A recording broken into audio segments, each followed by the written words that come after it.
ಸಂಗತಕ್ಕೆ ಎಲ್ಲರಿಗೂ ಸ್ವಾಗತ. ಇಂದಿನ ವಿಷಯ ಬೆಳಕಿನತ್ತ ಹೊರಳಲಿ ಬದುಕು.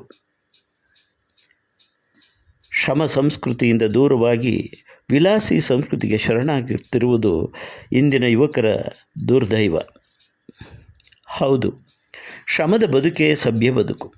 ಶರಣರು ಕಾಯಕವೇ ಕೈಲಾಸ ಎಂದು ಶ್ರಮ ಸಂಸ್ಕೃತಿಗೆ ಹೆಚ್ಚು ಒತ್ತು ಕೊಟ್ಟಿದ್ದಾರೆ. ಹಿಂದೆಲ್ಲ ಹಿರೀಕರು ದುಡಿಮೆಯನ್ನು ದೇವರೆಂದು ನಂಬಿ ಮೈ ಮುರಿದು ದುಡಿತದಲ್ಲಿ ಸುಖ ಕಾಣುತ್ತಿದ್ದರು.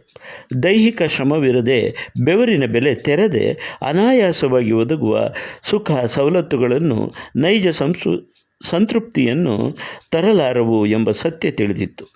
ಒಂದು ಲೋಟ ನೀರನ್ನು AC ರೂಮಿನಲ್ಲಿ ಕುಡಿಯುವವನಿಗೆ ಆಗುವ ಅನುಭವಕ್ಕಿಂತಲೂ ಬಿಸಿಲಲ್ಲಿ ದಣಿದು ಬಾಯಾರಿ ಬರುವ ಶ್ರಮಿಕನೊಬ್ಬ ನೀರು ಕುಡಿಯುವಾಗ ಸಿಗುವ ಅನುಭವವೇ ಭಿನ್ನ.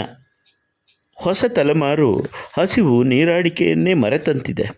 ಯಾವ ಕೊರತೆಯೂ ಕಾಡದಂತೆ ಜಗತ್ತಿನ ಸಕಲ ಸುಖ ಸವಲತ್ತುಗಳು ನಮ್ಮ ಮಕ್ಕಳಿಗೆ ಇರಬೇಕೆಂಬುದು ಪೋಷಕರ ಹಪಹಪಿಯ ಕಾರಣಕ್ಕೆ ಮಕ್ಕಳು ಹಸಿವನ್ನು, ಶ್ರಮವನ್ನು, ಕುತೂಹಲವನ್ನು, ಇದ್ದುದರಲ್ಲೇ ಸಂಭ್ರಮಿಸುವ ಔದಾರ್ಯವನ್ನು ಮರೆತಿರುತ್ತಾರೆ.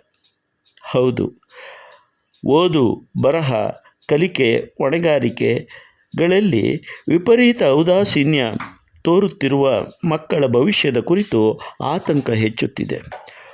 ಹೊಟ್ಟೆ ಹಸಿಯುವ ಮುನ್ನ ಮಾಡುವ ಊಟ, ಬಾಯಾರುವ ಮೊದಲೇ ಕುಡಿಯುವ ನೀರು, ದೇಹ ಮನಸ್ಸು ವಿಶ್ರಾಂತಿ ಬಯಸುವ ಮೊದಲೇ ನಿದ್ದೆಗೆ ಒದಗುವ ಹಾಸಿಗೆ, ಬೇಡುವ ಮೊದಲೇ ಕೈಗೆಟುಕುವ ಸವಲತ್ತುಗಳು ನಮಗೆ ವಾಸ್ತವದ ಅನುಭವವನ್ನು ನೀಡಲಾರವು. ಹಸಿವು, ನೋವು, ಅವಮಾನ ಕಲಿಸುವ ಪಾಠವನ್ನು ಜಗತ್ತಿನ ಯಾವ ವಿಶ್ವವಿದ್ಯಾಲಯವೂ ಕಲಿಸಲಾರದು.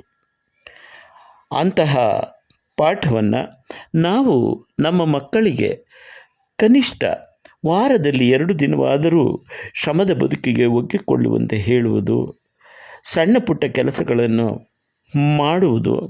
ಹೀಗಾಗಿ ಅವರ ಮನಸ್ಸಿಗೆ ಶ್ರಮ ಒಂದು ಕಾಯಕ ಎನ್ನುವುದು ಅನುಭವಕ್ಕೆ ತರುವ ಒಂದು ಪ್ರಯತ್ನವಿದೆಯಲ್ಲ, ಅದನ್ನು ನಾವುಗಳು ಮಾಡಬೇಕಾಗಿದೆ.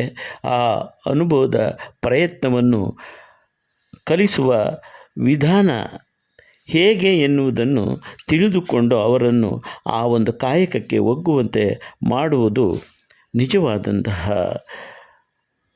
ಜೀವನವನ್ನು, ಸರಳ ಜೀವನವನ್ನು ತೋರಿಸುತ್ತದೆ ಎನ್ನುವುದು ಇಂದಿನ ಸಂಗತದ ವಿಶೇಷ. ಕೇಳಿಸಿ ಸಮಾನ ಮನಸ್ಕರಿಗೆ ಇದನ್ನು ಕಳಿಸಿ. ನಮಸ್ತೆ, ನಾನು ನಿಮ್ಮ ಶ್ರೀಕಂಠೇಶ್, ಪರಿಸರ ಪ್ರಿಯ, ಮೈಸೂರು. ಕೇಳಿದ್ದಕ್ಕೆ ಧನ್ಯವಾದಗಳು.